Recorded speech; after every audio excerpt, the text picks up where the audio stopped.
Salve pessoal, vamos pra coletiva do Rogério Ceni aí, após essa vitória aí, 3 a 0 pra nós aí, um massacre São Paulino aí, no, no Morumbi aí contra o Bragantino. Boa vitória aí que a gente dá uma respirada no Brasileirão aí. Vamos assistir a coletiva do Rogério Ceni aí que vai começar em instantes aí, começou, vamos lá. O técnico Rogério Ceni após a vitória por 3 a 0 sobre o RB Bragantino pelo Campeonato Brasileiro no Dia dos Pais. Valeu, Fê. Feliz Dia dos Pais. A todos Rogério, vocês Felipe, todos aqui que estão. Rogério, o time hoje, diferentemente de alguns jogos que dominou o adversário, criou chances e não marcou, terminou com vitórias justas, hoje terminou com folga, fez os gols, é o segundo maior resultado no Morumbi no Brasileiro, só perde para a estreia contra o Atlético Paranaense, que foi 4 a 0. Queria que você falasse sobre esse aproveitamento que melhorou bastante com o domínio do jogo, algo que não vinha acontecendo, os gols não estavam saindo, mesmo o time dominando algumas vezes o adversário. Eu acho que boa noite primeiro também, um feliz Dia dos Pais a todos. O gol do Nestor ajuda, né, a dar um pouco mais de estabilidade para a gente, apesar que logo após o gol a gente acaba sofrendo, chutando, é aquela hora do aperto adversário, onde você perde um pouquinho a concentração, mas em especial acho que o Tá segundo abaixo tempo lá, foi muito galera, bom não é do aqui time, não é aqui mesmo não, é na depois das transmissão. alterações do Bragantino, as duas já no intervalo, que modificaram um pouquinho o sistema de jogo, mas principalmente no final, as últimas três, onde eles passaram a jogar num sistema de 3 zagueiros, né, com o Aderlan de zagueiro pela direita, com o Léo pelo centro e com o Luan pela esquerda. Jogaram com 3 zagueiros, empurrando 2 alas. Aí nós conseguimos ajeitar bem com o 9 centralizado, neutralizamos bem, jogamos um jogo bem 1 contra 1 mesmo hoje, e ganhamos muitos duelos. Eu acho que a vitória nos duelos pessoais propiciou para a gente também várias chances de gol no segundo tempo, gol anulado. Enfim, eu acho que Léo e Diego, principalmente o Léo, ganhou todos os duelos praticamente do segundo tempo. O Miranda, enquanto teve perna e também estava com. Miranda já estava com dor, reclamando de dor no intervalo. Nós ficamos em dúvida em tirá-lo no intervalo. E aí, no momento que sai o segundo gol, a gente acaba tirando, porque ele estava já reclamando. Entra o Luizão para fazer essa função. Acho que o Reinaldo evoluiu bem no segundo tempo. E ele precisa de ritmo de jogo, ele ficou muito tempo parado. Hoje a gente queria fazer alguns testes também, depois que ele fez o placar, o Alisson, para saber como estava da volta. Colorado, que fazia muito tempo, tentar jogar, ou seja, dar oportunidade para a gente também ter uma real noção de qual é o estágio de cada um, né, desses jogadores. Mas eu acho que o time competiu, como sempre, foi mais feliz nas finalizações hoje, nem não está de todo certo, a gente não tem que achar que a vitória apaga erros, mas eu acho que foi um resultado convincente, um futebol apresentado que foi hoje superior ao adversário. Rogério, tudo bem? Você já falou em outras oportunidades, inclusive contra o Bragantino, que é até uma equipe que favorece aquela questão da pressão, do São Paulo poder pressionar para roubar a bola, isso a gente viu muito hoje. Agora, também é muito interessante ver, depois de uma sequência de jogos sem vitória no Brasileirão, você entra, é muito apoiado. Tem aquela parte da torcida e de críticas que são naturais. O resultado da forma que foi hoje, uma vitória convincente, como o próprio Edu falou aqui, isso meio que dá uma gratidão de falar, tá vendo? Confia no processo que a gente sabe o que está fazendo e tem como ter esse bom resultado convincente. Bom, eu com relação ao torcedor que está aqui no estádio eu sempre fui super bem tratado, não vejo nem empate. Teve um final de jogo que nós empatamos ou perdemos alguma coisa, não lembro exatamente qual, mas aqui por parte do torcedor, o torcedor sempre compareceu. Hoje eu nem vi o público. 31.358 pessoas, bacana pela sequência de jogos que a gente vem tendo. O torcedor vem sendo peça fundamental para a gente. O que mais tem é internet. Internet você não pode dar muita bola para isso, porque ali as pessoas falam o que querem, tem gente que fica mais homem do que tem gente que fica mais, sabe? Então eu não levo muito em referência a isso. A gente vê o dia a dia, rua, estádio, isso é uma coisa, acho que é a referência. Mas é gratificante ver o torcedor incentivando o nosso time até o fim, todas as competições, tendo a oportunidade de ver o São Paulo jogar todas as competições. Vamos ver se na quinta-feira, né, a gente consegue dar mais uma alegria para o torcedor, que é colocar o São Paulo numa semifinal de Copa do Brasil. Acho que foi um jogo bem disputado, bem jogado, corremos risco. O Bragantino não é que... O Bragantino é o seguinte, se você deixar eles jogarem, eles tomam conta do jogo, porque é uma boa equipe, bem treinada, um sistema um 4-3-3 já bem definido, né, que joga assim já há muito tempo. Então, se você deixá-los com a bola, você vai sofrer muito correndo para trás. A gente preferiu correr alguns riscos no mano a mano muitas vezes e tentar recuperar essa bola mais à frente, estando mais próximo do gol. Temos que treinar ainda alguns ajustes, principalmente da sobra do goleiro um pouco mais alta, onde tem que fazer o papel de líbero, nesse caso, para fazer coberturas. Vamos tentar acertar durante a semana ajustes como esse. De resto, acho que defensivamente o time foi bem hoje, foi consistente defensivamente, não cedeu tantas chances ao Bragantino e criou as suas oportunidades. Acho que fez os gols e criou algumas chances mais para finalizar. Nicão finalizando, Éder fazendo gol em impedimento, Igor Vinícius chegando outra vez além do gol, uma vez muito parecido logo antes, chegando para finalizar. Foi relativamente bem no jogo aéreo. Acho que para hoje foi o suficiente. Rogério, tudo bem? Rogério, da perspectiva dos torcedores e dos jornalistas, os treinadores sempre têm as suas teimosias, né, entre aspas. E dentre essas teimosias que são atribuídas a você, tem 2 jogadores que vêm se destacando muito e um nem tanto. O Igor Gomes, a torcida voltou a pegar um pouco no pé dele, mas o Igor Vinícius e o Diego Costa, né, principalmente, são 2 jogadores. O Igor Vinícius, se não me falha a memória, em 5 jogos como titular, 3 assistências, 2 gols, e o Diego Costa é o seu capitão, né, acho que talvez o jogador de maior confiança nesse momento. O que você pode falar? O saldo das suas teimosias na temporada, ele está muito mais positivo do que negativo? Não, eu não vejo como... Eu entendo a tua pergunta, entendo o tom da pergunta. Eu não vejo como teimosia. Quando você trabalha no dia a dia com um atleta, você sabe o que ele pode produzir dentro de campo, ou para que ele se encaixa, o porquê da escalação dele, qual é o sentido, né? Numa linha de 3, o Igor Vinícius ele se torna um jogador importante ofensivamente. Ele ainda comete alguns erros de construção de jogo, mas quando ele chega com muita força para apoiar. Diego, para mim, desde que eu estou aqui, um jogador que trabalha muito sério, pesado, sempre firme, bom no jogo aéreo. Eu arrisco ele muitas vezes no 1 contra 1, contra jogadores velozes, porque ele tem uma velocidade boa. Diego bate 32, 33 km por hora em testes que a gente faz, ou em jogos mesmo, pelo GPS que ele marca. Ou seja, ele é um zagueiro rápido, ele não é um zagueiro lento. Tanto ele quanto o Léo, eu posso me expor um pouco jogando com eles nessa função. O Igor Gomes, eu acho que é muito em função também desse negócio do contrato, de notícias assim, extracampo, que influencia um pouco mais no torcedor.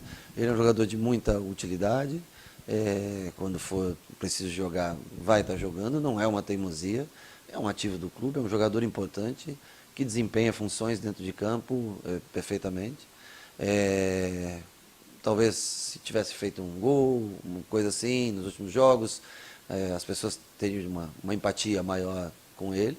Mas é importante, assim como o Nestor também é importante, veio de jogos, vocês mesmos aqui perguntaram, né? O Nestor está oscilando, hoje fez um gol, hoje participou bem do jogo, faz parte, são 29 mais ou menos jogadores que nós temos trabalhando, 28 com possibilidade de jogo, tirando tem mais alguns lesionados, e nós temos que saber administrar as pessoas e também os jogos. Nós temos que saber administrar, mas todos são importantes. Mas eu entendo o conceito teimosia. Agora, eu vejo o jogo da maneira que eu vejo com que esses caras podem desempenhar para mim as funções que eu peço. Rogério, boa noite. O São Paulo hoje, né, olhando para a tabela antes da partida, no caso de uma derrota, ficaria numa situação muito complicada, sim, poderia ir lá para a parte de baixo da tabela, zona de rebaixamento, e em frentes importantes, decisivas, né, nas Copas. A vitória veio e você tem um elenco jovem, jogadores experientes, mas tem muitos jovens. Sim. Uma vitória como hoje, dá que tipo de refresco, força emocional para esse time sair mais fortalecido, inclusive nas Copas, no sentido de autoconfiança? E uma outra questão, se você me permite, sobre o Jandrei. Como é que está a situação do Jandrei e como é que você pretende? Ele era o titular, o Felipe Alves chegou agora num caráter emergencial. Como é que você vai administrar isso e quando você pretende contar com o Jandrei? Bom, vou começar de trás para frente. Sobre o Jandrei, ele já começou os trabalhos no campo. O Felipe não pode jogar, independente do Jandrei estar bem ou não, o Felipe não pode jogar no jogo de quinta-feira. Nós vamos trabalhar com o Jandrei até quarta, ver se ele tem condições de jogar. Se não jogar ele, joga o Couto. Já pré-definido. O futuro nós vamos analisar jogo a jogo. Os dois são ótimos goleiros, trabalham bem com os pés, sabem fazer funções importantes para o jogo. Vamos ver como volta o Jandrei, né, da lesão. Eu espero que volte bem e eu acredito que tem a possibilidade real dele jogar na quinta-feira, que é a possibilidade real dele jogar na quinta-feira. A outra parte da pergunta, a primeira que você me fez, desculpa. Eu acho que é importantíssimo, para nós era muito, muito importante a vitória dentro de casa, eu acho que deve acabar a rodada aí a 6 pontos da zona do rebaixamento,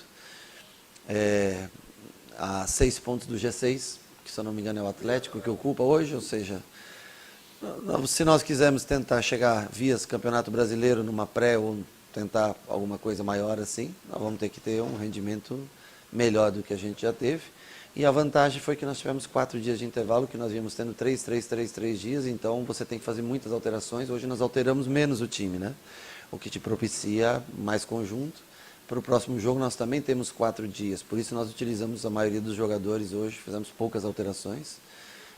E depois já volta já um estreitamento em datas, né? Quando tem esse dia a mais, eu sei que parece pouco para vocês, mas essas 24 horas a mais, elas fazem uma diferença grande quando tem esse intervalo de 4 em 4 dias. A gente pode considerar uma recuperação melhor dos jogadores, um desempenho melhor, um menor risco de lesão. Então a gente utiliza um time já mais habituado a jogar junto. Rogério, boa noite. Eu queria te perguntar sobre o Gabriel Neves, porque dentro da concepção geral de futebol, a gente sempre imagina um meio-campo com um jogador mais marcador, ou dois, e um ou dois mais criativos. Mas pensando num time em que todos defendem e todos atacam, como é que fica a figura desse, digamos assim, primeiro volante do São Paulo? Porque você tem o Gabriel Neves distribuindo muito jogo, fazendo inversões que, por várias vezes no jogo de hoje, a gente viu pegando o Bragantino desarrumado. Qual é a figura que o Gabriel Neves tem dentro desse teu time? É um primeiro volante, mas é um primeiro volante que às vezes é mais um segundo, terceiro homem de meio campo. Eu não gosto muito de jogar com 5 pura, sabe? Eu prefiro jogadores... Depende muito do sistema que eu jogo, né? Quando a gente joga com 3 zagueiros, normalmente a gente joga com um volante de marcação. Não que o Nestor não saiba jogar como um segundo volante, não que o Igor Gomes não saiba jogar, que o Galopo não saiba jogar como segundo. Mas nós temos que ter um pouco mais de peso na frente para chegar, né? Porque senão ficam muito isolados os 2 jogadores de frente. Como nós não temos velocidade nem pontas, nós temos que trabalhar por aproximação. Você pode ver que às vezes a gente sai num contra-ataque, mas a gente não tem a velocidade para chegar na frente, porque não é a principal característica do nosso time, porque nós não temos jogadores. O único jogador veloz que nós temos hoje é o Marcos Guilherme, e que é um jogador que tem... o jogo combinado não é o ponto forte dele, sim puxar contra-ataque, realmente quando o time está vencendo. Então, como a gente joga com zagueiros, e os dois se expõem bastante, tanto o Diego quanto o Léo, né? A gente procura jogar sempre com dois meias ou 2 oitos, como queiram, jogadores que fazem essa função de aproximação com ala, com o zagueiro, conectam o zagueiro, ala e atacante. O Neves é um jogador bastante técnico, não é tão forte de marcação. Por exemplo, o Pablo tem mais força, né? Se você for usá-lo como primeiro, ele é mais um primeiro volante mesmo, não tem tanta técnica talvez refinada quanto o Neves. Então são estilos de jogo diferentes, porque o Pablo vem produzindo bem nos últimos jogos e os dois se desgastam muito quando jogam nessa função, porque eles têm que fazer uma área de cobertura grande, né? Mas o Neves fez um bom jogo hoje, o Pablo no último jogo também eu acho que fez um bom jogo. Tem jogo aí que o Pablo foi o melhor jogador em campo nosso. É uma função que tem que se doar bastante pelo time, para que os outros 4 homens de frente, né, os 2 meias e os dois 9, como queiram, os 2 atacantes, junto aos alas, esses 6 jogadores possam ter liberdade para atacar, e ele é o cara que dá esse equilíbrio. Ele, Pablo, Colorado são caras que dão esse equilíbrio por trás, junto com os 3 zagueiros, para a gente ter sustentação, para não sofrer contra-ataques. Rogério, boa noite. Eu queria saber de você um pouco do peso de se ter uma vitória um pouco mais tranquila, entre aspas, que nunca é tranquilo, mas pergunto isso porque vocês vêm de uma temporada muito forte emocionalmente, né? Mesmo no brasileiro, fora o jogo do Atlético Paranaense, vocês sempre terminaram partidas ali brigando, tentando segurar resultado, tentando empatar, ou tentando, enfim, se manter no jogo. E essa foi uma partida que tem até um caráter pessoal do dia, né? O Dia dos Pais, uma arquibancada cheia de pais com os filhos, felizes por estarem aqui, e vocês conseguiram proporcionar um jogo tranquilo para o torcedor também, com 65 minutos resolvido.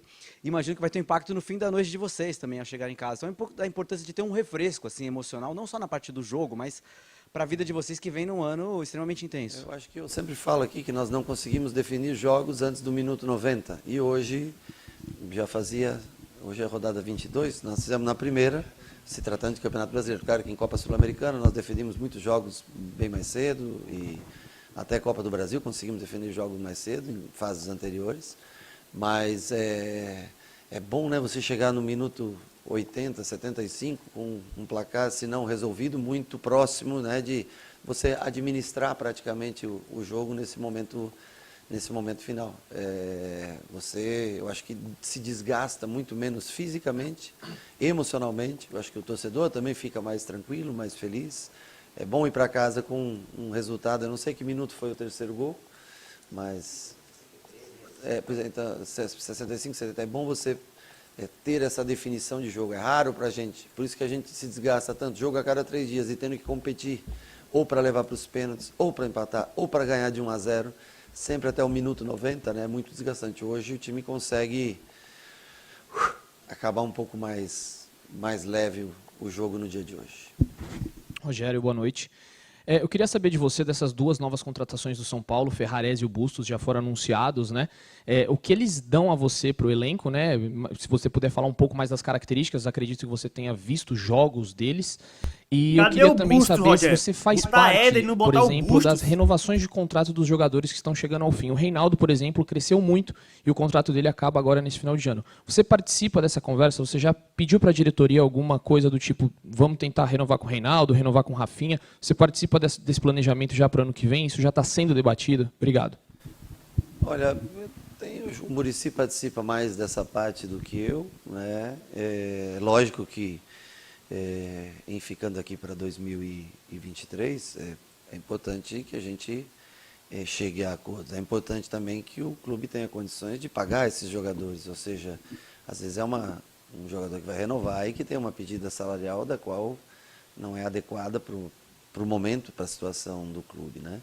Mas eu acho que está tudo bem ajustado, caminhando bem entre direção e atletas, as conversações. Algumas vão se concretizar mais à frente, outras, quem sabe em breve vocês tenham uma notícia de um jogador que já acerta para o próximo ano, né? Acho que está todo mundo tentando também o clube imbuído de acertar com todos os jogadores, colocar tudo que tem, né, em dia para que esses jogadores se sintam cada vez mais confortáveis. Sobre o Ferrarese, é um jogador no estilo que eu gosto, de arrancada, construção, um jogador que joga tanto em qualquer uma das 3 funções, tanto de sobra quanto de lado, e qualquer um dos 2 lados, apesar de eu achar que ele tem mais facilidade pela direita, mas a única coisa é que os 2 estavam um tempinho, não parados, mas treinando individualmente, e isso dá uma diferença. É diferente você treinar em grupo, fazer jogos treinos, enfim. Então eu não sei exatamente só quanto tempo, nós vamos tentar prepará-los para o mais breve possível, o mais breve tempo possível, né? Quem sabe o Ferrarese se encontrar bem, quem sabe até para o próximo jogo de Campeonato Brasileiro, eles só podem, né, não podem jogar na Copa do Brasil, então vamos tentar com os 2, preparar os 2 para o fim de semana para ver se a gente consegue oportunizar a eles minutos dentro desses jogos, mesmo porque o jogo de quinta e o Santos é domingo, né? É isso, né? De quinta para domingo o espaço é muito pequeno, aí é um dia que a gente acaba fazendo mais trocas. Esperamos que eles estejam bem também já para si.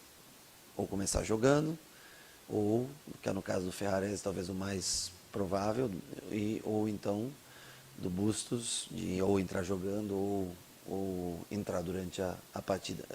Também a gente aproveita para fazer mais alguns trabalhos de campo, para que eles entendam também um pouco mais o sistema de jogo. Encerramos então com o técnico Rogério Ceni. Obrigado a todos que acompanharam de forma. Então tá aí, né, galera?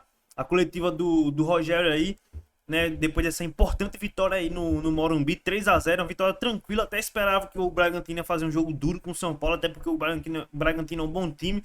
Mas conseguimos vencer aí o Bragantino aí.